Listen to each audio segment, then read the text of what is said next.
Inflation explained. Inflation.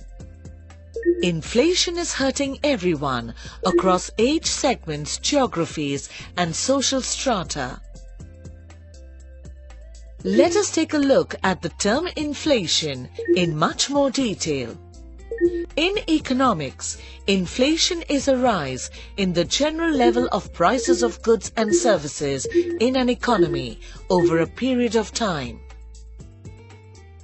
When the general price level rises, each unit of currency buys fewer goods and services.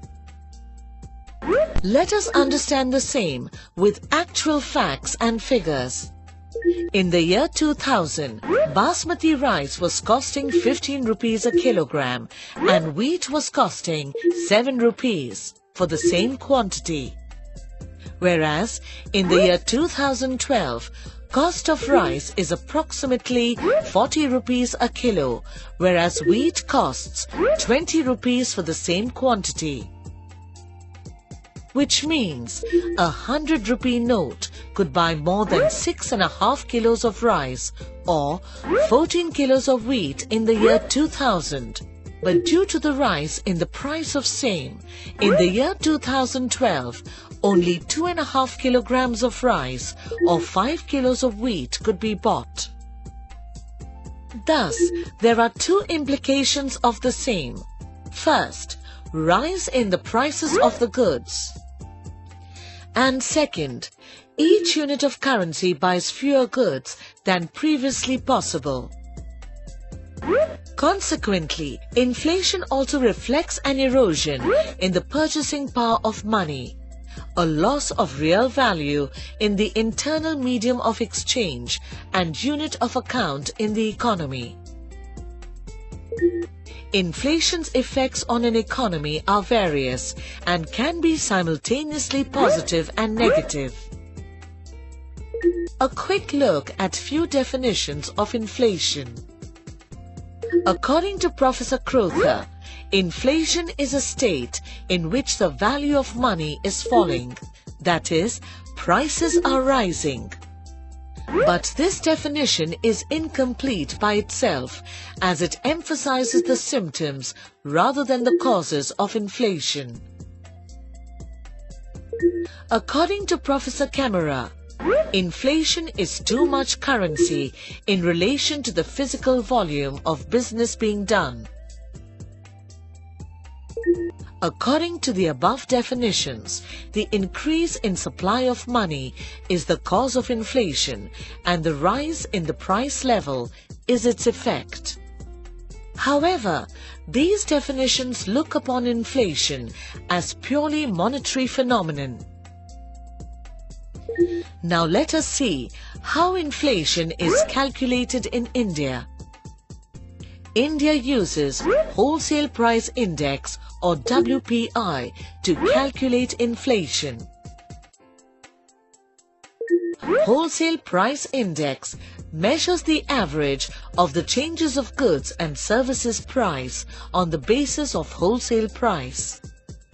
India has switched over to a new series of Wholesale Price Index or WPI with 2004 to 2005 as the base year from the previously used 1993 to 1994 financial year as base year. These commodities are divided into different groups and subgroups. Each commodity has some weightage in the WPI index. There is another method for calculation of inflation. It is Consumer Price Index or CPI.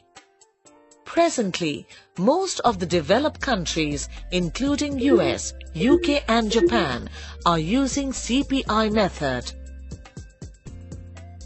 To summarize, inflation usually hurts your buying power. That's because rising prices means you have to pay more for the same goods and services. Inflation can help you if you are the lucky recipient of income inflation. You can also benefit from asset inflation, such as in housing or stocks, if you own that asset before the price rises. However, if your income increases at a slower rate than general inflation, your buying power declines even if you're making more. Inflation doesn't affect everything equally. Inflation has another bad side effect. Once people start to expect inflation, they will spend now rather than later. That's because they know things will only cost more later. This consumer spending heats up the economy even more, leading to more and more inflation. This situation is known as spiraling inflation because it spirals out of control.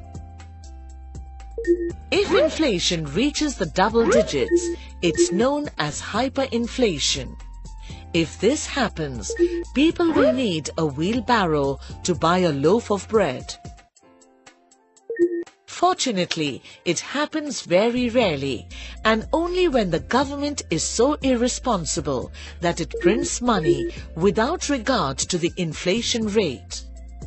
It happened in Germany in the 1920s and in Zimbabwe in the 2000s. The worst affected on account of inflation are the senior citizens who live off interest income.